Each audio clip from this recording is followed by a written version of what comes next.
अस्सलाम वालेकुम वरहमतुल्लाहि वबरकातुहू। कहानी को आखिर तक ज़रूर सुनिएगा, चैनल को ज़रूर सब्सक्राइब कीजिएगा। शक्की मिजाज सौदागर और उसकी खूबसूरत बीवी। एक सौदागर था, उसकी बीवी बहुत खूबसूरत थी। उसके हुस्न के चर्चे दूर दूर तक फैले हुए थे। लोग उसकी एक झलक देखने के लिए बेताब रहते थे। सौदागर ये बात जानता था, इसलिए उसने अपनी बीवी पर पाबंदियां लगा रखी थी। सौदागर ने अपने तमाम मुलाजमों को अपना जासूस बनाया हुआ था। सौदागर को व्यापार के सिलसिले में 2-2 3-3 साल तक दूर दराज के मुल्कों में रहना पड़ता था। इस वजह से उसको अपनी बीवी की तरफ से बहुत फ़िक्र रहती थी। एक बार वो ऐसी ही एक तिजारती मुहिम पर जाने वाला था कि एक रात पहले वो अपनी बीवी के पास आया और बोला, जाने मन, मैं जाने से पहले तुम्हें एक तोहफ़ा देना चाहता हूँ जो हमेशा तुम्हारे जिस्म के साथ चिपका रहेगा और तुम्हें मेरी याद दिलाता रहेगा। ये कहकर सौदागर ने एक लोहे का कमरबंद उसकी कमर के गिर्द लपेटा और उसको ताला लगा दिया और चाबी अपने गले में डाल ली। ये चाबी मैं अपने गले में डाल के रखूँगा और इसकी वजह से मैं तुम्हें हर वक्त अपने करीब महसूस करूँगा। सौदागर की बीवी लोहे के कमरबंद को देखकर समझ गई कि इसके शौहर ने इसको बदकारी से दूर रखने के लिए इसके गिर्द लगाया है। ये सोचकर वो रोने लगी और शौहर से बोली, आपको मुझ पर एतमाद नहीं है, इसलिए आपने ये सब किया है मेरे साथ। क्या मैंने पहले कभी कोई ऐसी हरकत की है या आपको शिकायत का कोई मौका दिया है? मैं आपसे मोहब्बत करती हूँ। शौहर ने कहा, मुझे तुम पर एतमाद है, लेकिन ज़माना बहुत ख़राब है। लोग अकेली औरत को देखकर उसके साथ कुछ भी कर सकते हैं। मैंने अब तुम्हें इन लोगों से महफूज कर दिया है। अब कोई भी तुम्हें नुकसान नहीं पहुंचा सकता।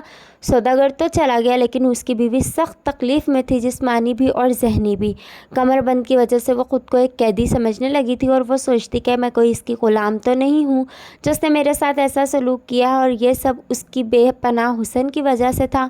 अगर वो इतनी हसीन ना होती तो उसके साथ ये सलूक ना होता। वो अपने शौहर के सलूक को याद करके और अपने हुस्न को आईने में देखकर अफसुर्दा हो जाती थी। बंद खिड़कियों और दरवाजे से बाहर उसे कितने ही लोगों की आवाज़ें सुनाई देती जो उसके हुस्न की शान में कसीदे पढ़ते थे, लेकिन वो कभी बाहर नहीं झांकती थी क्योंकि वो अपने शौहर से बहुत मोहब्बत करती थी। इन आवाज़ों को सुनकर उसके मुलाजिम भी चौंकने हो जाते थे, मगर कभी कभी उसका दिल करता कि वो खिड़की खोल कर अपने आशिकों को देखे। लेकिन कभी कभी उसके दिल में ये ख़्याल भी आता कि उसके आशिकों में कोई भी इतना बहादुर नहीं है कि वो इस महल की ऊंची दीवारें फलांग कर आए और उसे उठा कर ले जाए। कभी कभी वो अपने इस ख़याल से बहुत तस्कीन हासिल करती कि कोई आए और उसे अगवा करके ले जाए कहीं बहुत दूर, जहाँ से उसको ना देख सके। मगर जब वो किसी मर्द से जिस्मानी ताल्लुक़ का सोचती तो उसकी आंखों से आंसू जारी हो जाते थे कि इस कमरबंद की वजह से वो किसी मर्द के काम नहीं रही थी। एक मर्तबा सौदागर की बीवी के कानों में किसी गाने वाले की आवाज़ आई। उसकी आवाज़ में ऐसा दर्द और सोच था कि उससे रहा न गया और उसने अपने मुलाज़मों को अपने जेवर दिए और कहा कि इस गाने वाले को बुला लो, मैं इसका गाना सुनना चाहती हूँ, मुझे मेरे शौहर की बहुत याद आ रही है। वो इस इलाके का मशहूर गाने वाला था। उसकी आवाज़ में बला का जादू था।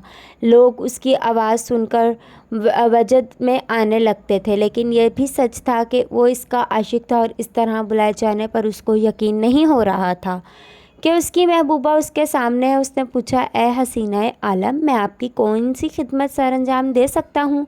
सौदागर की बीवी इस गाने वाले के मर्दाना हुस्न पर पहले ही नज़र में आशिक हो गई थी, लेकिन वह मुलाजमों की मौजूदगी में कुछ भी नहीं कहना चाहती थी। उसने गाने वाले से कहा कि मैं अपने शौहर के गम में परेशान हूँ, जिसके लौटने की अभी 2-3 साल तक कोई तवक्का नहीं है।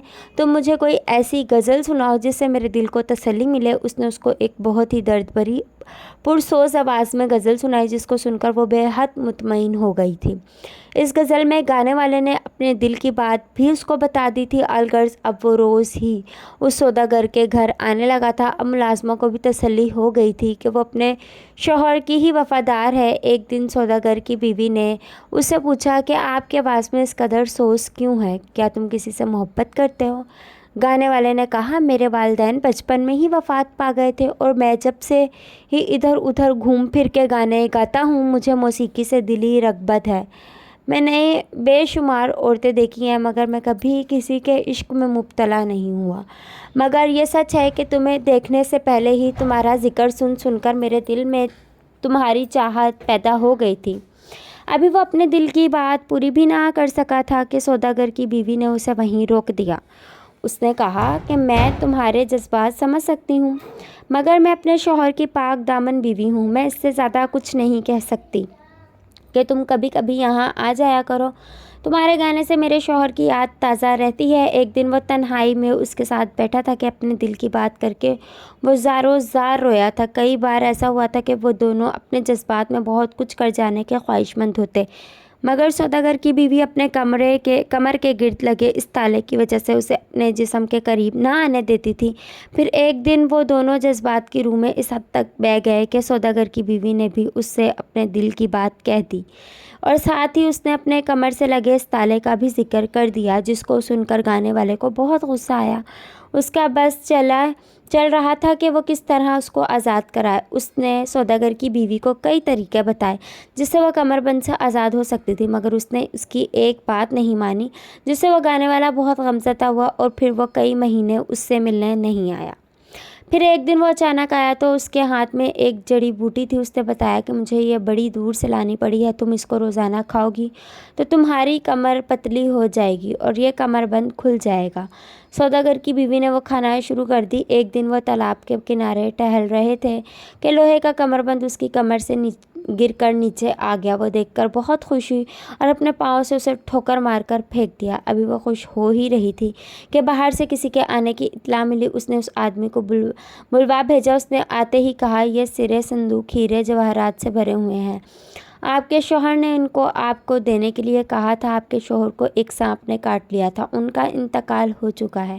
آپ کا نام آخری سانس تک اس کی زبان پر تھا۔ مرنے سے پہلے ایک چیز اور تھی جو اس نے دینے کے لیے کہا تھا، وہ چابی تھی۔ اپنے شوہر کی موت کی خبر سن کر اس کی بیوی کو بہت رنج ہوا اور اس نے گانے والے کو یہ کہہ کر بھیج دیا کہ وہ اپنی باقی کی زندگی اپنے شوہر کے نام پر ہی گزارنا چاہتی ہے۔ فرینڈز، اسٹوری اچھی لگے تو میرے چینل کو ضرور سبسکرائب کیجیے گا۔ اللہ حافظ۔